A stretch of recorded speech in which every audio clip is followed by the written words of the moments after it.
Jesus, tell us a new illustration so we can learn more from you. Peace be with you. Blessed are the pure in heart, for they shall see God. Let us journey into today's parable. A farmer stood at the edge of his fields, staring not at his own golden wheat swaying in the morning breeze, but at his neighbor's land beyond the stone wall. His eyes were fixed on the larger herd of cattle grazing there, and his heart grew heavy. The man had fertile land that yielded abundant crops each season. He had a wife whose laughter filled their home like warm bread cooling on the table. He had 3 children who ran to embrace him when he returned from the fields.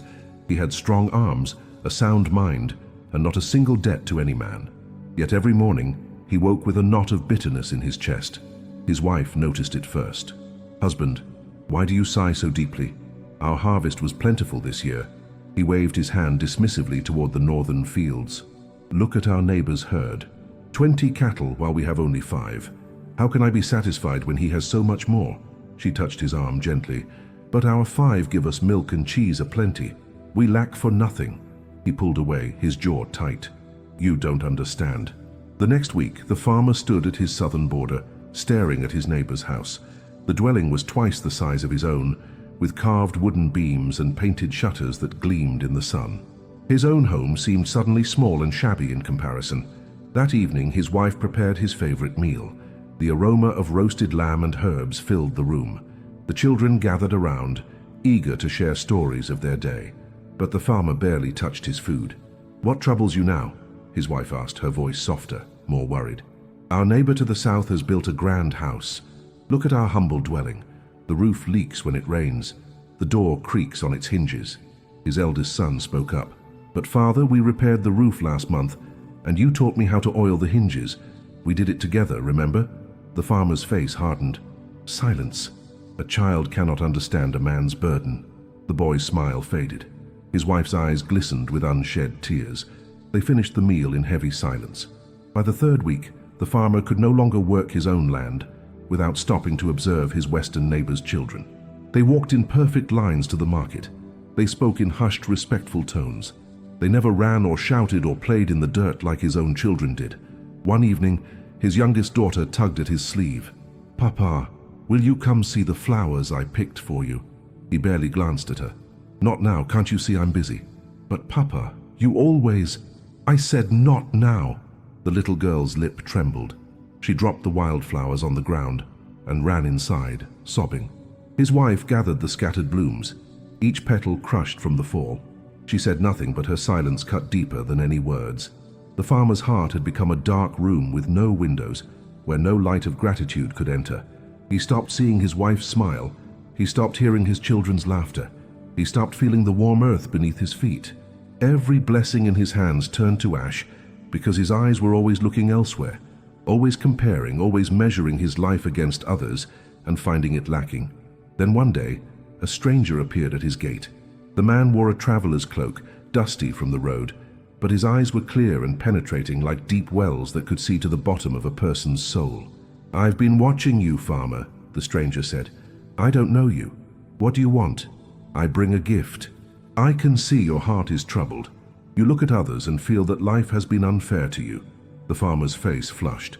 "Is it so wrong to wish for more? To want what others have?" The stranger's expression was neither judgment nor pity, but something like compassion mixed with sadness. "I offer you a rare opportunity. For 3 days you may live as anyone you choose, walk in their shoes, experience their life as if it were your own. Perhaps then you will find what you seek." The farmer's heart leaped. "Truly I can be anyone?" "Anyone." "Then I choose my northern neighbor, the one with the great herd." The stranger touched the farmer's forehead, and the world dissolved into light. When vision returned, the farmer found himself in his neighbor's body. He stood in a larger barn, surrounded by 20 cattle, just as he'd dreamed. He smiled and reached out to touch the nearest cow. But as his hand moved, a sharp, burning pain shot through his spine. So intense he gasped and nearly fell. The pain didn't stop. It radiated from his lower back through every muscle, every nerve, like hot iron pressed against flesh. Each step was agony. Each breath was a battle. His neighbor's wife appeared, worry etched deep in her face. "Did you take your medicine, love?" "Medicine?" "For your back. The pain that never leaves you." that's kept you awake every night for 3 years. The farmer spent that day discovering what wealth in cattle meant when every moment was torture. His neighbor could barely walk to the barn, could barely lift a bucket, could barely embrace his own children without wincing. By nightfall, the farmer understood. His neighbor counted cattle while lying awake in agony, wondering if he'd ever know a single day without pain, wondering what he'd trade, all 20 cattle, just to have a healthy, strong back like the farmer's own body. "Take me back," the farmer whispered to the darkness. "Please." The light came again, and the stranger's voice echoed. "Choose another if you wish. 2 days remain." The southern neighbor, the one with the grand house. The world shifted, and the farmer stood in the most beautiful home he'd ever seen. Polished floors gleamed beneath his feet. Tapestries hung on the walls. A chandelier with real glass crystals sparkled overhead. He walked from room to room, marveling at the space, the luxury, the magnificence. Then he entered the bedroom, and his breath caught in his throat. A woman's portrait hung above the bed. Her smile was captured in paint. Forever young, forever beautiful, forever gone. On the bedside table sat her comb, her handkerchief, her wedding ring, untouched, waiting. The other side of the bed was perfectly made, cold, empty. His neighbor's memories flooded through him.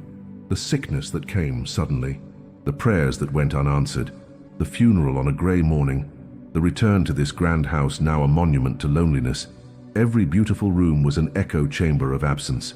That night, the farmer, in his neighbor's body, sat at a table set for one.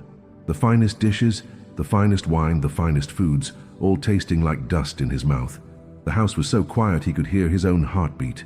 He thought of his own wife, laughing in their small kitchen, her flour-dusted hands, her terrible singing while she cooked, the way she kissed his cheek every morning. He wept in that grand house, surrounded by beautiful things and devastating emptiness. "Take me home," he begged. "Please, I've learned enough." "1 day remains," the stranger's voice replied. "You chose 3. Complete your journey." The next morning he became his western neighbor, the man with the obedient children. They stood in a perfect line as he, as their father, inspected them.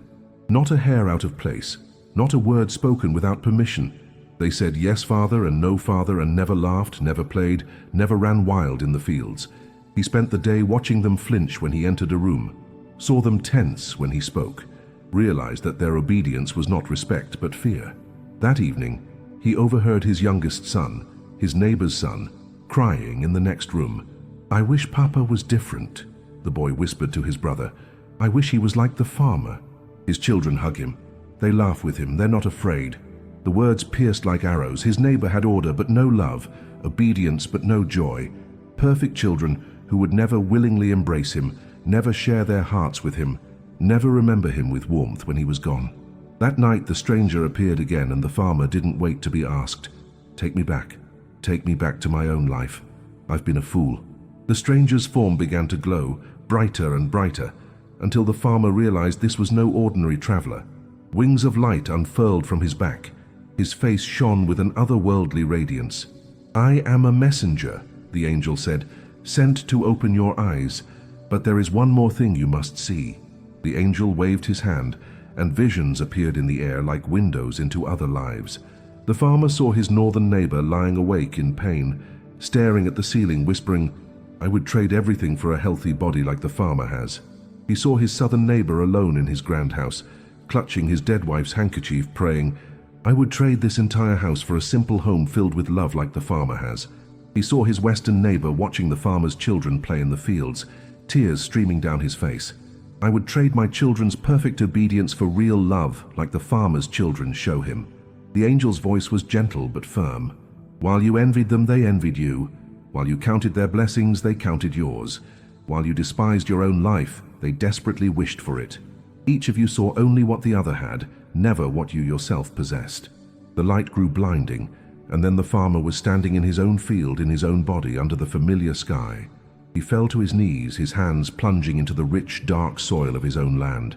For the first time in years, he truly saw. He saw the wheat, golden and abundant, bending in the breeze. He saw his small house, humble but filled with warmth and laughter. He saw his wife emerge from the doorway, apron tied around her waist, concern in her eyes.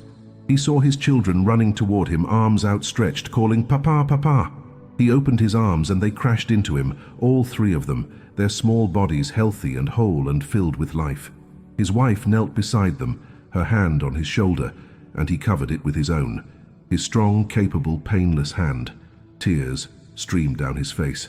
"I've been blind," he whispered. "Forgive me. I've been blind." His wife cupped his face in her hands. "You're here now. That's what matters."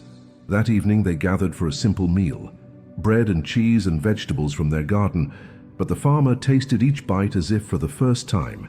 He heard his children's voices as if they were music. He felt his wife's hand in his, as if it were made of precious gold. Before they ate, he bowed his head, and his family followed. "Thank you," he prayed, his voice breaking. "Thank you for this food that nourishes us. Thank you for this home that shelters us. Thank you for these hands that can work. Thank you for this back that feels no pain. Thank you for this family that loves me, even when I've been too foolish to see it. Thank you for eyes that can finally see the blessings that were always here."